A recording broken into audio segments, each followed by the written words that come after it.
Selamat malam pemirsa. Presiden Prabowo Subianto resmi merombak Kabinet Merah Putih Jilid 1 pada sore hari ini. Reshuffle mencakup 5 kementerian sekaligus pembentukan kementerian baru, yaitu Kementerian Haji dan Umroh. Berikut adalah para menteri yang diganti. Pertama adalah Menteri Keuangan Sri Mulyani digantikan oleh Purbaya Yudi Sadewa yang sebelumnya menjabat sebagai Ketua Dewan Komisioner Lembaga Penjamin Simpanan atau LPS. Berikutnya ada Menteri Koperasi yaitu Budi Ari Setiadi yang digantikan oleh Ferry Juliantono yang sebelumnya menjabat sebagai Wakil Menteri Koperasi. Berikutnya Menteri Perlindungan Pekerja Migran Indonesia Abdul Qadir Karding yang digantikan oleh Muhtarudin. Menteri dan Wakil Menteri baru yang dilantik terdiri dari Menteri Haji dan Umroh yaitu Irfan Yusuf dan Wakil Menteri Haji dan Umroh Daniel Anzar Simanjuntak. Dan sampai pada malam hari ini kami masih menunggu nama pengganti Menteri Koordinator Bidang Politik, Hukum dan Keamanan serta Menteri Pemuda dan Olahraga. Reshuffle ini dilakukan setelah evaluasi yang dilakukan oleh Presiden dengan tujuan memperkuat kinerja kabinet dan juga merespon kebutuhan baru pemerintahan. Apa sebenarnya yang terjadi di balik reshuffle kabinet kali ini? Bersama saya Afiani Malik, inilah top isu pada malam hari ini di balik perombakan Kabinet Merah Putih.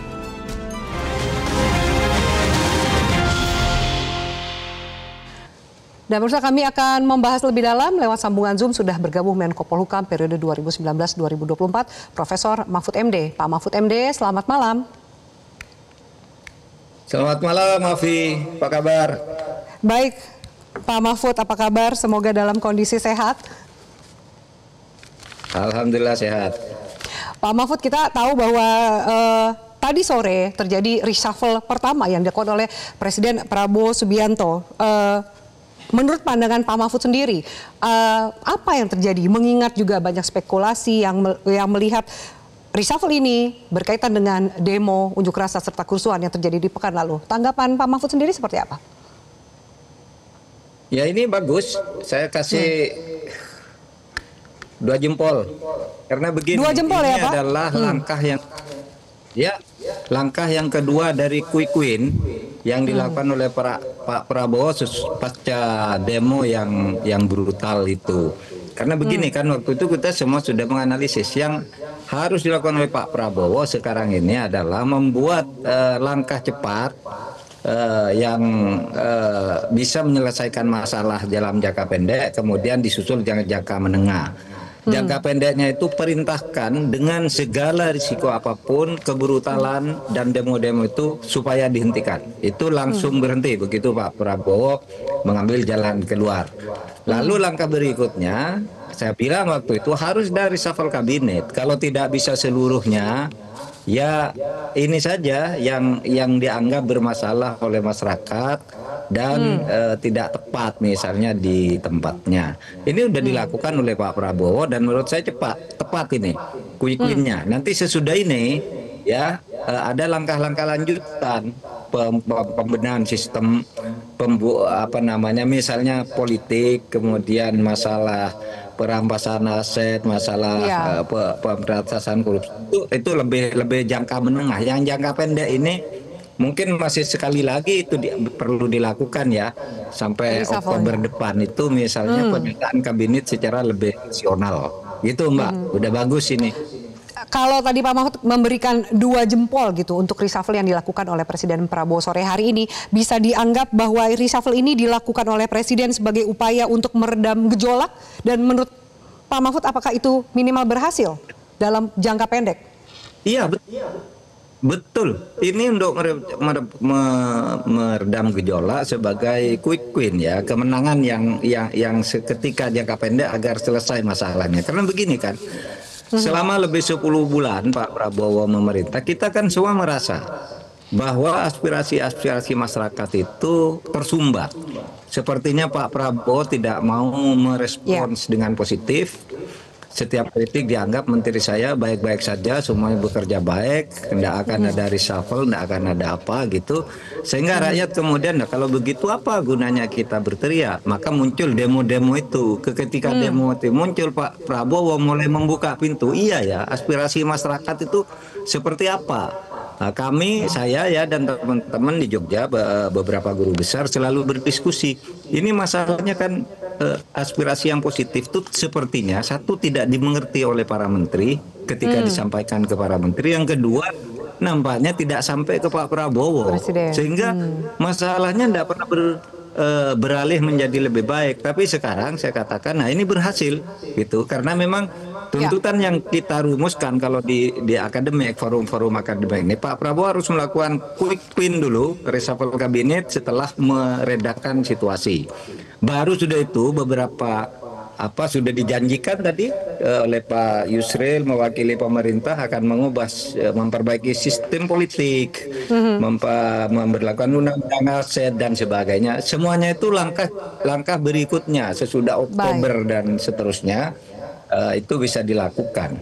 Baik. Gitu. Pak Mahfud, salah satu yang juga tadi sempat disampaikan adalah menteri yang diganti adalah Menko Polhukam, tapi kita masih menantikan sampai saat ini belum ada nama yang secara resmi diumumkan. Sebenarnya ada 2 nama, yaitu juga Menpora. Tapi saya fokus ke Menko Polhukam karena juga posisi ini sempat dijabat oleh Pak Mahfud di periode 2019-2024.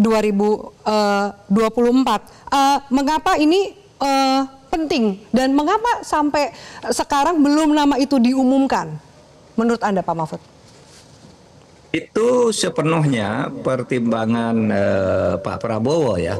Pastilah beliau sebagai seorang pimpinan negara sudah melakukan kajian yang mendalam dan komunikasi politik dengan semua pihak yang terkait dengan itu. Saya juga tidak tahu kenapa penting untuk diganti. Menurut saya Pak BG oke di situ gitu, sudah bekerja dengan baik gitu, tetapi terus ada pergantian, kita tidak tahu. Kita lihat aja perkembangannya. Kemudian ada informasi berikutnya yang juga sudah beredar di teman-teman wartawan ini, Pak Mahfud, soal adanya posisi Menhan Syafri Syamsuddin yang menjadi ad interim. Bagaimana tanggapan Anda? Kalau ad interim itu berarti sementara, ya. Namanya ad interim itu kan antara, namanya pejabat antara sampai ada yang definitif. Menurut saya relevan di situ. Kenapa? Karena dia kan ada di lingkungan Polkam, ya, ada di situ bisa Panglima, bisa siapa saja gitu, bisa Kapolri juga sebenarnya. Tapi ini jatuh ke Menhan. Itu tidak apa-apa, dan dari segi senioritas memang Pak Syafri Syamsuddin tepat untuk memimpin yang lain dulu sebagai pejabat ad interim. Kalau kemudian masih siapa yang akan mengisi posisi ini di Menko Polhukam, Pak Mahfud, haruskah diisi oleh sipil? Juga karena kita melihat mungkin saja ini juga ingin ditunjukkan kepada oleh Pak Prabowo bahwa yang didorong juga adalah supremasi sipil, atau mungkin tokoh yang lain dari bidang yang lain di situasi saat ini pasca demo, unjuk rasa dan juga kerusuhan yang terjadi. Ya, kalau kita sih yang pecinta reformasi itu memang sejak dulu mengapresiasi kalau itu diisi oleh sipil gitu ya, Polhukam itu. Tetapi kalaupun tidak sipil murni ya pensiunan dari TNI, Polri dan sebagainya, mungkin ya tidak apa-apa juga ke situ, karena pada dasarnya mereka sudah sipil kalau sudah pensiunan itu. Sudah purna bakti. Ya. Pak Mahfud, dari pengalaman Bapak melihat situasi negara kita hari ini dan juga ada quick win yang ingin diraih oleh Presiden minimal untuk menjawab tuntutan dari publik dan meredam gejolak lebih jauh gitu. Sosok seperti apa yang tepat untuk mengisi peran ini? Ya, sosok yang bisa tentu mengkoordinasikan. Kalau di Polhukam maksudnya itu kan menteri koordinator bidang politik, hukum dan keamanan. Artinya fungsi koordinasinya tidak boleh juga terlalu agresif, karena sebenarnya Menko Polhukam itu sebenarnya menteri antara jabatan antara menteri dan presiden gitu ya. Dia tidak punya kewenangan sendiri. Kalau Menko Polhukam terlalu atraktif masuk ke tugas-tugas bidang pemerintahan yang ada undang-undangnya sendiri, mungkin bukan tepat, bukan sesuatu yang tepat. Karena Menko Polhukam itu sebenarnya begini, koordinator. Koordinator itu artinya mengatur beberapa. Waktu saya tuh ada 14 kementerian dan badan, itu kalau ada sesuatu yang lambat ditarik agar bisa bersama. Kalau terlalu cepat ditarik ke belakang gitu agar bisa bersama lagi. Nah, itu sebenarnya fungsi koordinator. Tidak bisa membuat keputusan sendiri yang kemudian mengambil alih secara sepihak tugas-tugas kementerian. Kalau itu terjadi bisa tidak harmonis gitu. Itu Mbak. Pak Mahfud, berarti kita tadi Pak Mahfud menjelaskan bahwa yang akan mengisi posisi ini menjadi orang yang cukup penting. Apakah menurut Bapak penting juga sebagai orang yang dekat dengan Presiden? Apakah mungkin yang dipilih juga nanti adalah tokoh yang dekat dengan Presiden? Ring satu Presiden lah, kurang lebih seperti itu Pak. Iya, dekat, mungkin bukan dekat ya. Orang yang oleh Presiden betul-betul diyakini dia punya 3 syarat. Ya, satu, track recordnya benar. Yang ketiga, kompetensinya benar juga. Lalu kemudian yaitu integritas. Nah, kalau itu ada, tentu kalau Presiden menemukan orang itu orang yang dekat dengan Presiden, karena kalau tidak dekat tidak tahu tingkat integritas, kapabilitas dan track record itu. Oleh sebab itu kita tunggu aja Pak Presiden nanti menentukan berikutnya apa yang akan dilakukan untuk kementerian ini. Baik. Kalau masih menunggu nama yang diumumkan, kira-kira dalam kalkulasinya berapa hari Pak supaya momentum untuk upaya Presiden meredam gejolak ini tetap masih bisa dijaga? Saya kira kalau untuk meredam gejolak ini tidak terlalu penting Menko Polhukam harus cepat ada. Gitu ya, karena sebenarnya ini kan sudah ada di tangan aparat-aparat di bawah Polhukam, kecuali masalahnya muncul mendadak lagi, lalu koordinasi secara lebih cepat dan Menko Polhukamnya juga bisa lebih efektif, bisa dipercepat. Tapi menurut saya interim itu, saya pernah menjabat menteri interim itu sampai 3 bulan pernah. Waktu saya dulu Menko atau Pan RB, pernah juga di Menko Menfo saya 2 bulan gitu. Bisa lebih dari sebulan, bisa 2 bulan, tapi bisa juga cuma seminggu. Gitu, bisa aja. Jadi tidak perlu dikejar dalam waktu cepat ya Pak? Ya, tidak perlu. Menurut saya mencari yang terbaik dulu. Tetapi kalau saya karena Pak Presiden pernah berjanji mengatakan beri waktu saya setahun, ya jadi kira-kira ya Oktober dok. Oktober, kurang lebih seperti itu ya Pak? Sudah rapi. Iya. Iya, kalau ada reshuffle susulan juga di bulan Oktober itu perampingan kabinet atau apa gitu. Kalau mau didengar ini usul-usul masyarakat di bulan Oktober itu sudah dilakukan. 20 Oktober lah biar tepat setahun gitu. Baik. Itu Mbak. Menurut Pak Mahfud, terakhir bagaimana sejauh ini Bapak menilai kinerja dari Kabinet Merah Putih? Pak Mahfud. Kabinet Merah Putih kurang produktif menurut saya sampai sekarang. Ya karena itu Pak Prabowo itu kan masih mengatur, membuat peta-peta situasi dipetakan dulu, lalu siapa yang mau mengerjakan apa. Ini sudah saatnya untuk menjadi lebih produktif. Karena misalnya begini, setiap ada usul bahwa ini perlu perbaikan, Pak Prabowo pada waktu itu selalu mengatakan menteri saya baik-baik, kerja sama kerja tiap malam, kerjasamanya rapi dan sangat banggakan gitu. Nah sekarang pemetaan itu menurut saya sudah selesai. Nah waktu mengatakan itu ya bahasa diplomasi aja dulu bahwa menteri saya baik-baik, tidak akan ada reshuffle kabinet. Nah itu bagian dari diplomasi aja kepada teman-teman sejawat gitu. Dan itu sekarang sudah dilakukan betul-betul oleh sebagai seorang presiden. Ya kita harus dukung lah karena dia pemegang amanat konstitusi. Iya, baik, kita harus dukung, kita lihat semoga catatan kurang produktif ini bisa menjadi lebih produktif lagi dan kita nantikan 2 nama menteri yang tadi sudah diumumkan di reshuffle. Terima kasih banyak Prof. Mahfud MD untuk waktu dan juga wawancara kita di Top Issue pada malam hari ini. Selamat malam, sehat selalu. Dan pemirsa, kami akan lanjutkan dialog kembali dengan narasumber yang sudah hadir di Studio Metro TV. Kami hadirkan anggota DPR RI fraksi Golkar dari Golkar Ahmad Doli Kurnia, kemudian pengamat politik Hendy Satrio dan juga ekonom serta Kepala Pusat Industri Perdagangan dan Investasi Indef Andri Satrio. Sesaat lagi, tetaplah bersama kami di Top Issue.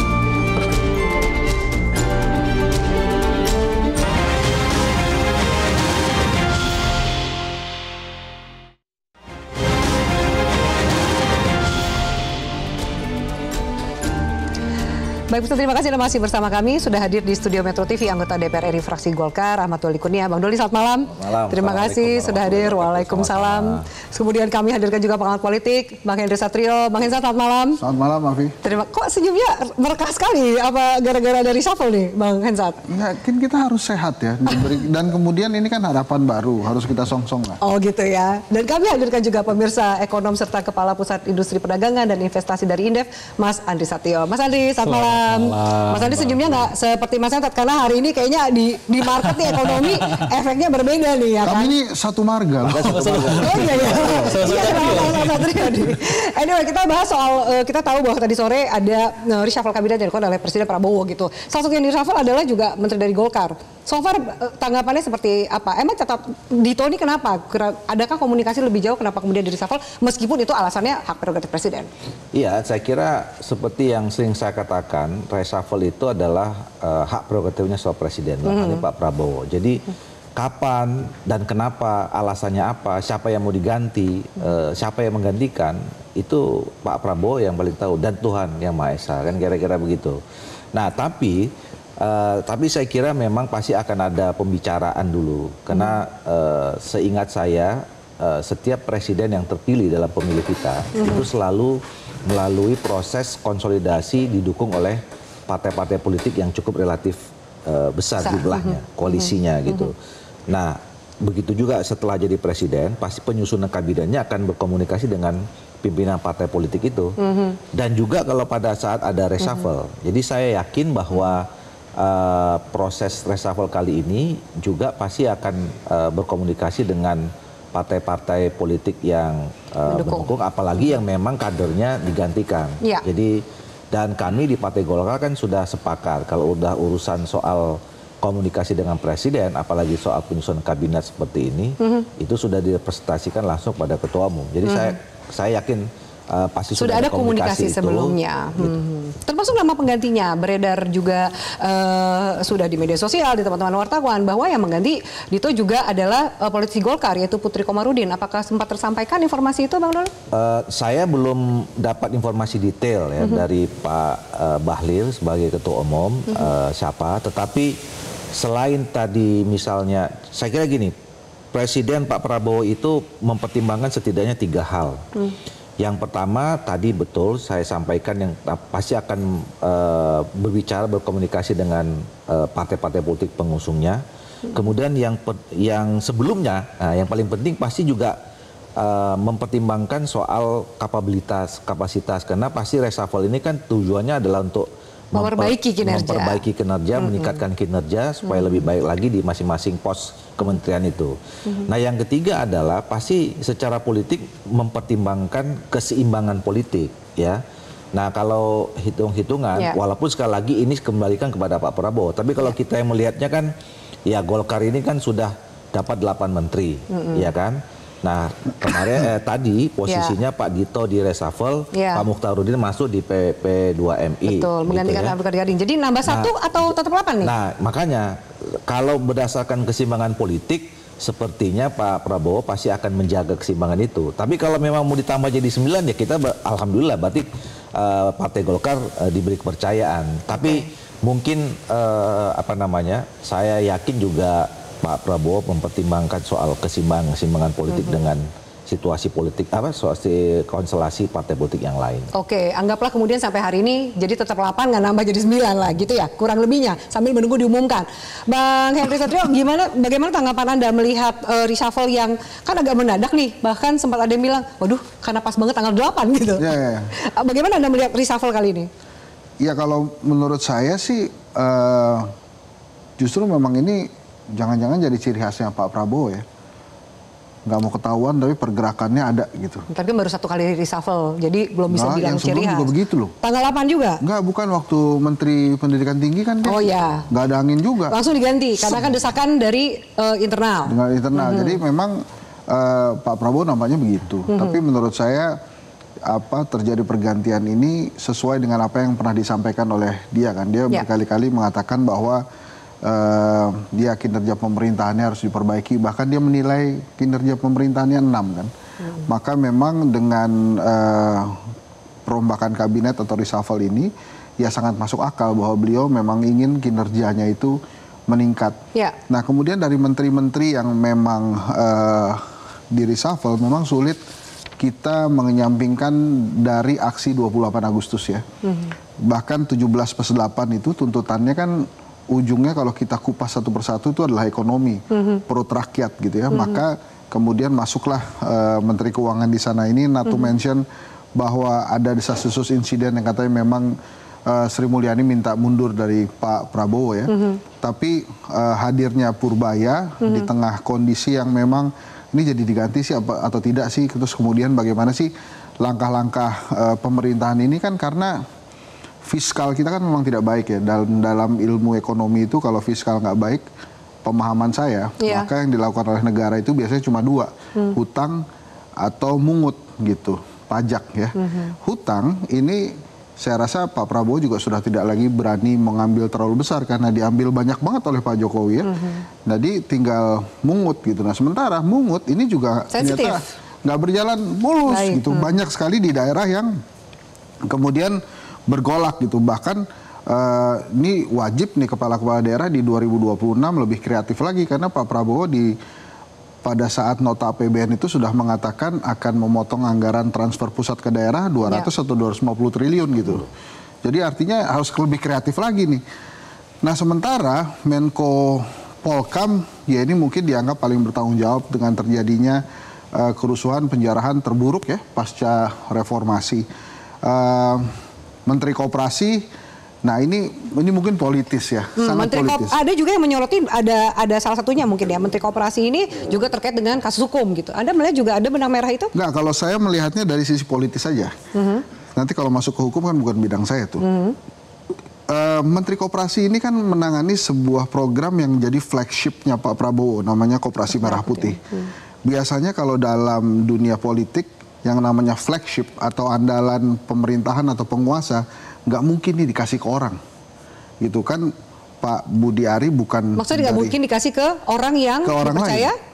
Ke orang lain yang bukan dalam lingkaran presiden. Dan Budi Ari tidak dianggap menjadi orang yang ada di lingkaran presiden? Saya rasa tidak. Lebih dekat Ferry Juliantono sebagai kader Gerindra yang mungkin dianggap lebih dekat dan lebih nyaman Pak Prabowo. Karena flagship ini nggak main-main. Bayangin aja 80.000 Koperasi Merah Putih. Sangat berguna suaranya nanti di 2029 ya. Jadi udah nanam juga nih? Oh pasti kan begitu kan. Investasi politiknya sudah berjalan sekarang. Ada investasi politik yang dilakukan. Kan wajar namanya juga. Presiden, penguasa, dan Gerindra pasti ingin sekali jadi juara umum kan nanti di 2029.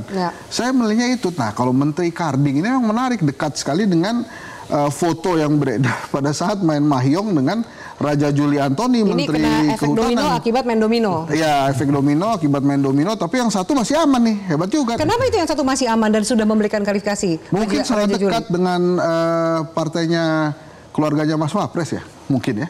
Jadi dianggap masih bisa dilanjutkan? Ya masih bisa dilanjutkan dan langkah politiknya kemarin canggih sih, emang langsung buang badan ke Karding kan. Saya diundang Karding, Karding yang kena reshuffle.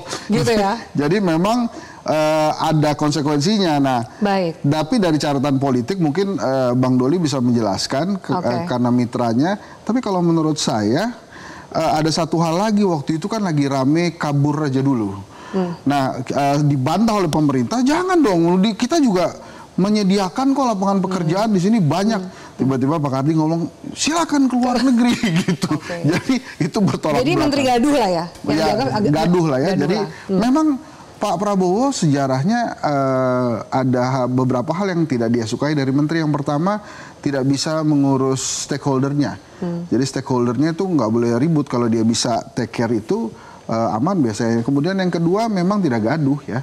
Nah ini kalau ada menteri-menteri yang gaduh bisa jadi ya memang akhirnya diganti. Ada juga desas-desus Pak BG kesehatannya menurun gitu sehingga perlu istirahat. Saya nggak tahu tuh ya. Kalau kemudian mumpung ini ada perwakilan Golkar, kalau Dito Aryo kenapa? Kira-kira bacaan Anda kenapa diganti Menpora?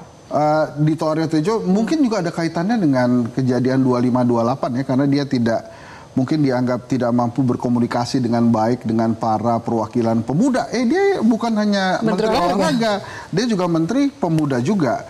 Mungkin Pak Prabowo juga ingin si menteri pemuda ini ya ngobrol lah dengan mahasiswa, ngobrol lah dengan organisasi-organisasi kepemudaan, sehingga nggak hanya ngurusin olahraga saja, tapi juga kepemudaan. Karena memang kepemudaan ini jadi penting gitu. Misalnya Karang Taruna sedang dibangun oleh Presiden Prabowo juga.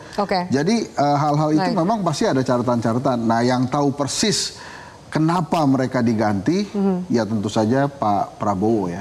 Kita kan hanya bisa menduga-duga. Pengamat politik, kalau kemudian tadi Bang Doli mengatakan bahwa ya posisinya kan 8, kalau tambah 1, karena masih belum diumumkan nih siapa nih pengganti Menpora. Jadi udah nggak akan mungkin nambah. Batasnya 8. Pak Prabowo kan batasnya 8. Jadi juga 8. Jadi nggak mungkin jadi 9. Nah itu juga menurut saya sih kenapa tidak kecil sekali kemungkinannya Golkar dapat, bukan hanya tentang 8, tapi kan dia sudah dapat juga. Cukup banyak. Di media sosial nama-nama beredar banyak. Ada Mas Moreno, Mas Raffi Ahmad, ada Teh Putri Akom gitu ya. Ya banyak yang beredarnya. Nanti kita lihat saja Pak Prabowo menunjuk siapa. Bahkan katanya juga yang sedang didorong-dorong ini Pak Wamen ya, Mas Taufik Hidayat ya. Mungkin saja gitu. Tapi mungkin Bang Doli mau menanggapi kenapa kemudian Dito itu dianggap diganti karena lebih sibuk di olahraganya, tidak mampu mengolah trust dari pemuda mewakili itu?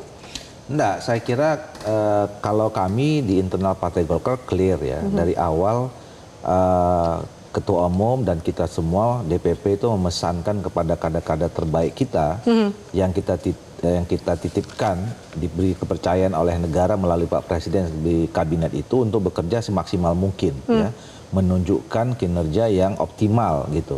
Jadi sebenarnya siapa saja yang dari Golkar, kami menilai mereka sudah memberikan yang terbaik ya. Nah, tapi kan pada akhirnya yang menilai ya apakah kemudian kinerja itu cukup atau kurang, itu kan kembali ke Pak Presiden. Nah, saya setuju tuh. Makanya kan tadi saya katakan bahwa alasan yang paling ultimate itu ya datangnya dari Pak Prabowo. Tapi memang yang menarik, yang banyak juga diperbincangkan netizen, Afi, ini dari 4 menteri zaman era Jokowi kemudian diganti oleh Pak Prabowo gitu. Nah, ini maksudnya apa ya? Bersih-bersih gitu maksud Anda gitu? Arahnya ke sana? Saya rasa nggak begitu. Oh, nggak gitu. Baik. Ini mancing-mancingnya Ayo, sampaikan saja. Karena juga pertanyaan dari publik, apa benar akan ada bersih-bersih menteri-menteri yang lanjut dari zaman Pak Jokowi? Baik, saya harus jeda, termasuk juga Mas Andri. Nanti saya akan tanyakan karena berkali-kali kita dengar ada isu Bu Sri Mulyani mengundurkan diri. Tapi akhirnya hari ini kita tahu bahwa akhirnya Bu Sri Mulyani di reshuffle digantikan oleh Pak Purbaya. Sosoknya seperti apa dan apakah mampu untuk menjawab tantangan ekonomi nasional kita? Usai jeda pemirsa, tetaplah bersama kami.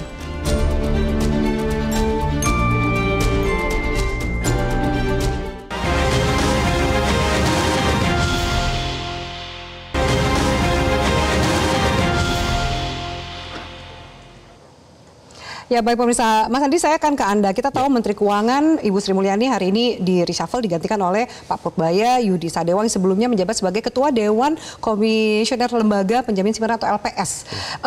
Mengingat situasi ekonomi hari ini, bagaimana Anda menilai Pak Purbaya menggantikan peran Ibu Sri Mulyani sebagai Menteri Keuangan? Iya tentu kalau dikatakan bagaimana, saya rasa sih akan seperti ini saja. Artinya kita tahu bahwa RAPBN 2026 kemarin sudah diketok, mulai nanti akan ada pembahasan sampai ke APBN 2026 disahkan gitu ya. Apakah ada beberapa pos anggaran yang berubah? Saya rasa mungkin tidak terlalu banyak begitu ya. Itu yang pertama.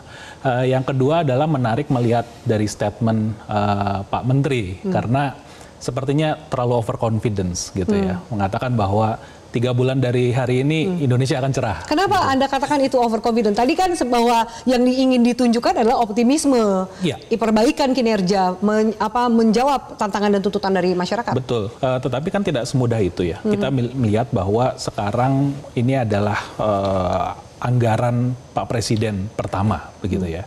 Dan banyak sekali program-program populis dan juga program-program yang dibawa sebagai janji dari politik kemarin. Kita melihat bahwa ada kurang lebih 1.414 triliun dari total anggaran dari belanja populis tersebut ya, termasuk MBG, Koperasi Desa Merah Putih begitu ya, Sekolah Rakyat, 3 juta rumah dan lain sebagainya. Itu sudah sampai kurang lebih ya 30% dari total belanja negara begitu. Nah, ini menurut saya harus diperhatikan karena kita tahu tadi yang sudah disampaikan oleh Bang Henry bahwa penerimaan kita segitu-segitu aja sebetulnya. Nah, mau dari mana sebetulnya pembiayaan ini gitu.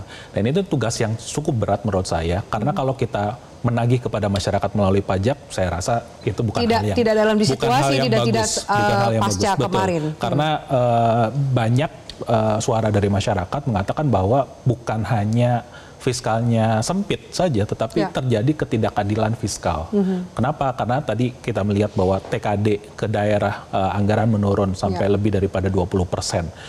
Banyak sekali Pemda yang melakukan bukan creative financing, malah ya karena ini jangka pendek dia butuh penerimaan, ya naikkan saja PBB-nya. Itu yang dilakukan oleh Dipati dan lain-lain gitu ya. Dan pada akhirnya kan memunculkan aksi demonstrasi yang cukup besar begitu. Dan ini kita melihat tidak hanya di satu wilayah, di wilayah yang lain juga seperti itu. Banyak sekali juga terkait dengan bagaimana cara agar mendapatkan penerimaan itu dibantu juga oleh Bank Indonesia dengan burden sharing, gitu. 200 triliun, ya kita juga melihat ini sebetulnya sudah desperate. It's not a good sign untuk ekonomi kita. Betul, dan kita melihat ketika dipilih, ketika reshuffle tadi, pasar melihat ini tidak cukup bagus. Ya. Bagaimana reaksi market hari ini dari IHSG termasuk juga posisi tipis, rupiah? IHSG turun tipis, tapi kita cenderung melihat dari sisi rupiah. Rupiah turun cukup dalam gitu. Dan ketika ditanyakan kepada Menteri Keuangan mengatakan bahwa oh mungkin yang di pasar itu tidak tahu bahwa saya adalah orang pasar. Itu kan menurut saya bukan jawaban yang wise. Bukan jawaban yang bijaksana gitu. Pasar melihat bahwa oke, Bapak adalah orang pasar, tetapi apakah memiliki kapabilitas dalam mengelola fiskal?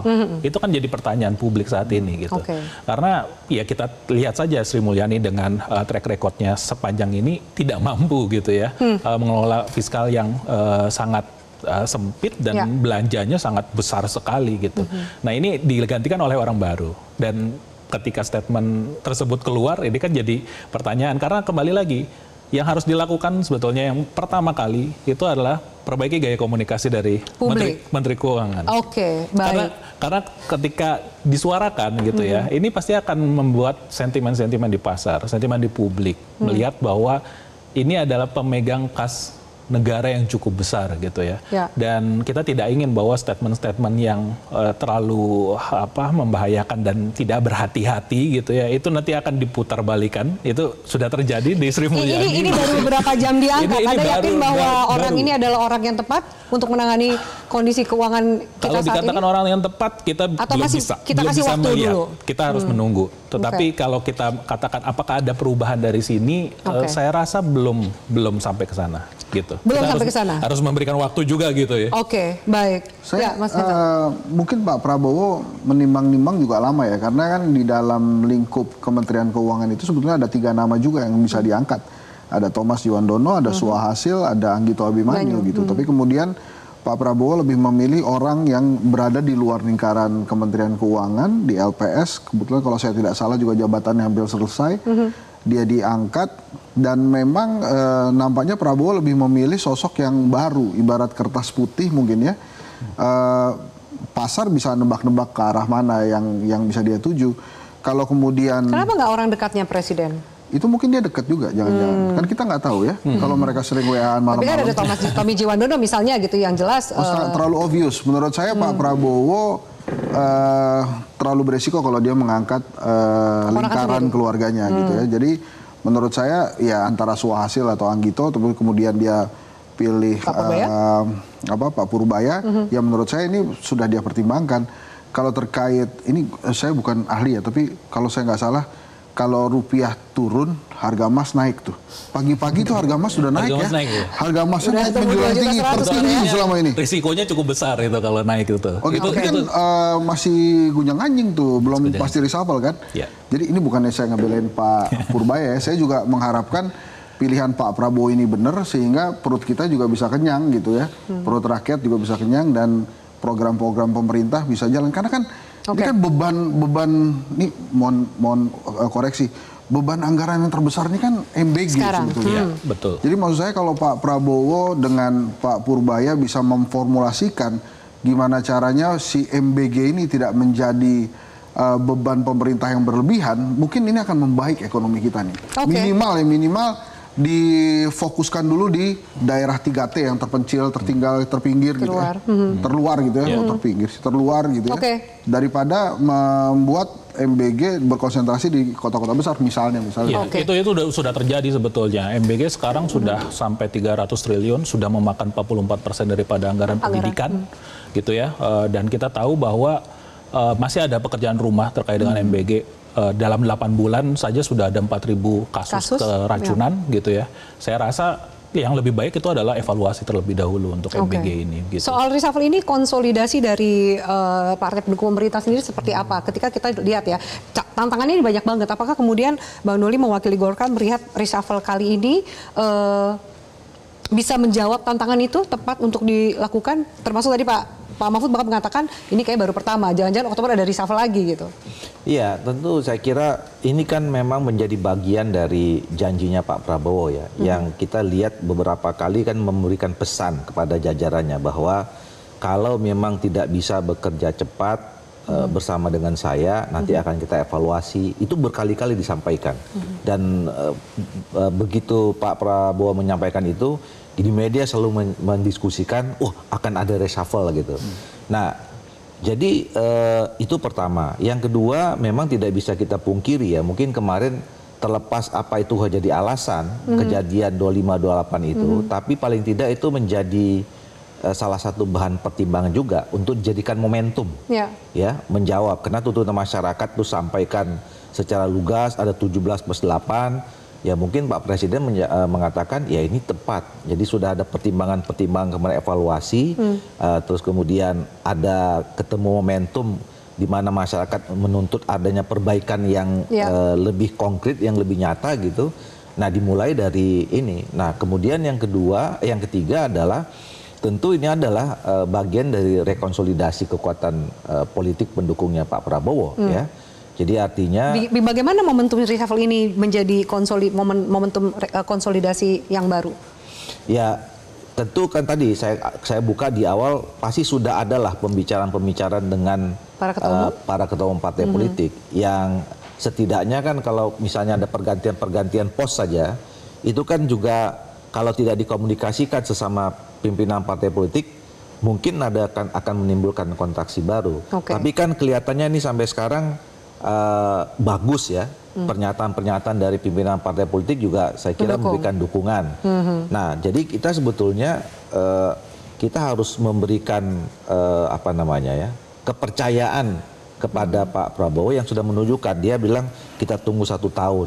Ini kan mendekati lah kira-kira menjelang 1 tahun nih, artinya 1 tahun kedua Pak Prabowo ingin membangun sebuah citra baru, image baru bahwa kita udah mulai berbenah-benah nih kira-kira gitu lah. Tolong dukungan. Dan saya kira memang ya kita harus memberikan dukungan dan memberikan kesempatan kepada orang-orang yang ditunjuk oleh Pak Prabowo ini. Saya yakin prosesnya juga tidak ujuk-ujuk ya. Pak Prabowo menilai apalagi yang terkait dengan kementerian-kementerian penting dan strategis ya. Yang menyangkut hajat hidup orang banyak. Ini saya kira kontemplasi, komunikasi dan segala macam pertimbangannya sudah cukup matang dan lama kira-kira gitu. Ada satu kementerian yang juga dibentuk yaitu Kementerian Haji dan Umroh. Bagaimana Bang Hensat melihat ini? Apakah ini benar akan melakukan pembenahan mengingat juga ada satu proses hukum yang berjalan berkaitan dengan haji di KPK? Ya itu kan amanah undang-undang ya, jadi mau nggak mau harus dijalankan oleh Presiden. Dan terkait dengan haji umroh ini memang banyak sekali misteri-misteri yang terkait di situ. Misalnya salah satu misterinya, kita kan setiap tahun ya melaksanakan haji dan umroh gitu ya. Nah, tapi kok tetap aja ada masalah gitu. Nah mudah-mudahan dengan adanya, belajar dari pengalaman sebelumnya gitu. Yes, gitu ya. Nah ini makanya menurut saya dengan adanya Kementerian Haji Umroh ini harusnya pelaksanaan lebih baik lagi. Kan katanya kita juga akan ada kampung haji dan lain-lain ya.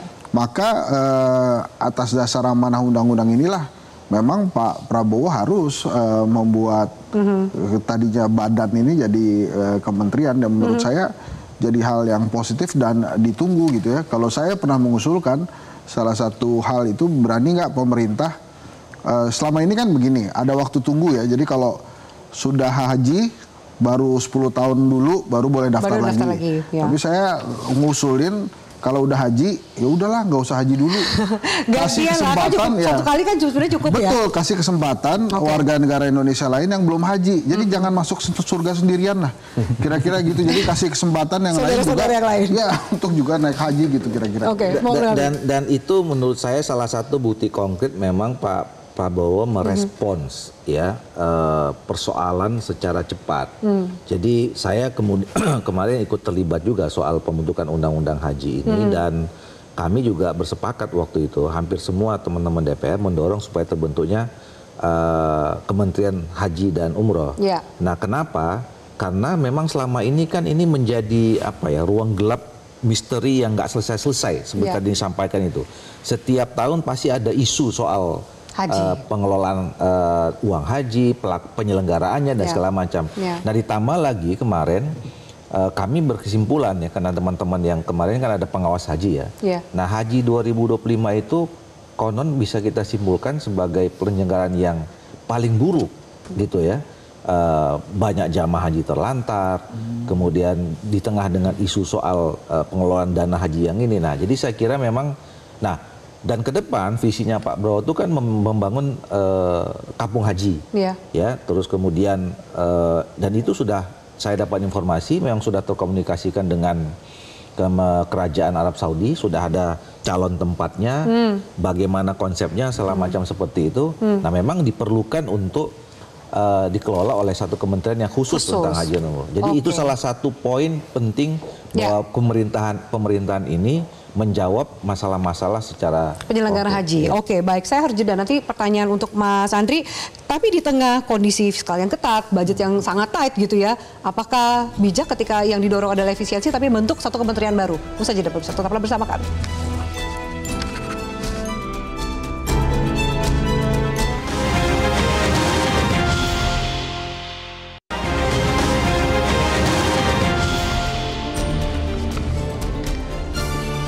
Baik, Mas Andri, ketika kemudian yang didorong adalah efisiensi, penghematan, kita tahu juga fiskal kita ketat, anggaran yang begitu terbatas, apakah bijak untuk kemudian membentuk kementerian baru yaitu Kementerian Haji dan Umroh? Ya, saya rasa balik lagi ini karena udah amanat undang-undang begitu, mau tidak mau gitu ya. Tapi yang perlu digarisbawahi itu adalah bagaimana efisiensi yang dilakukan oleh pemerintah di tahun ini itu sepertinya tidak menyasar kepada yang di atas gitu. Itu pertanyaan publik bahwa banyaknya kok justru yang di bawah ini gitu ya, teman-teman kementerian mungkin yang staf-stafnya, pejabat-pejabatnya tetap mendapatkan mungkin privilege yang cukup besar gitu. Nah, ini yang sebetulnya menjadi pertanyaan bagi publik. Dan dalam hal ini konteksnya kalau misalnya kita ingin dorong efisiensi ya kita mulai dari atas sampai ke bawah gitu, bukan dari bawahnya dihabisin gitu aja gitu ya. Ini saya rasa efisiensi penting. Kita harus garis bawah itu, melihat bahwa banyaknya kebocoran dari anggaran, banyak anggaran yang tidak cukup produktif gitu ya, efisiensi perlu dilakukan. Di beberapa negara sudah dilakukan juga begitu efisiensi ini. Tetapi persoalannya adalah implementasi dari efisiensi tersebut. Apakah sudah bisa mendorong output yang diharapkan atau tidak? Gitu. Tapi ya kembali lagi, selama ini pekerjaan rumahnya adalah efisiensinya tidak adil. Itu yang jadi pertanyaan. Kembali lagi ya? Kembali lagi karena ini masalah keadilan menurut saya gitu. Balik lagi tadi fiskalnya tidak adil.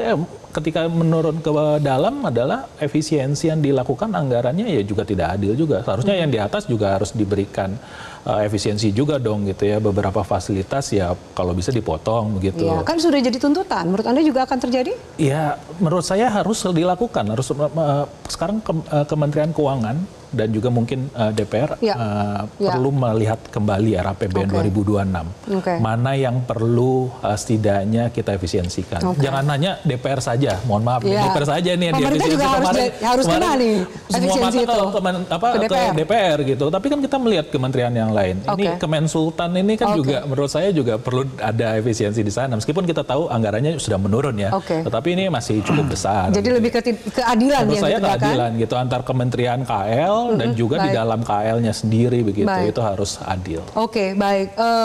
Bang Hasan dan Bang Doli, ini masih menunggu 2 nama lagi yang belum officially diumumkan siapa yang akan menduduki kursi Menteri Menko Polhukam dan juga kemudian Menpora.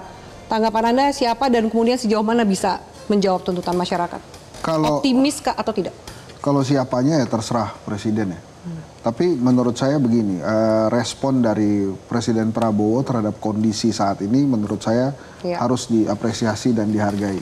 Singkat saja Bang Hensat. 17+8 itu kalau kita kupas lagi kan memang tentang perut, tentang ekonomi. Dan itu sudah dibuktikan oleh Pak Prabowo diganti Kementerian Keuangannya dan dia mengharapkan ada perbaikan-perbaikan di sana. Baik. Nah, oleh karena itu apa yang dilakukan ini ya harus kita dukung dulu. Gitu ya. Kita berikan waktu dan kesempatan. Tentang dua menteri yang masih belum diumumkan, ya silahkan yang mau jadi menteri bertarung. Katanya menteri masih di luar kota gitu ya. Makanya nggak diumumkan. Bang Doli, silakan. Iya, saya kira kita beri kepercayaan penuh ya. Kita sudah pilih Pak Prabowo menjadi presiden kira-kira 10-11 bulan yang lalu.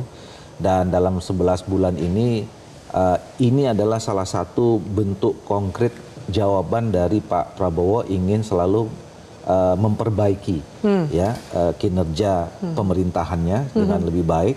Dan kalau kita kaitkan dengan 17/8 sebenarnya, apalagi tadi Bung Hensat mengatakan bahwa kalau dikupas-kupas kan soal ekonomi dan macam-macam gitu. Jadi 17/8 itu dijawab dengan sesuatu yang sebetulnya lebih mendasar yang kemudian pada akhirnya bisa menjawab 17/8 itu. Makanya kita berharap masyarakat bisa memberikan dukungan penuh sambil kita lihat perkembangan siapa nanti yang mengisi, dan itu saya kira pasti orang-orang yang terbaik yang dipilih oleh Presiden ya?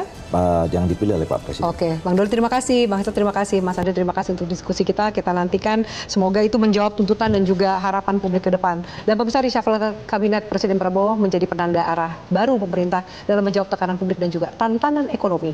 Publik ini menunggu apakah langkah ini membawa perubahan nyata atau justru menambah pekerjaan rumah bangsa. Kita nantikan. Saya Ati Debar undur diri. Selamat malam, sampai jumpa.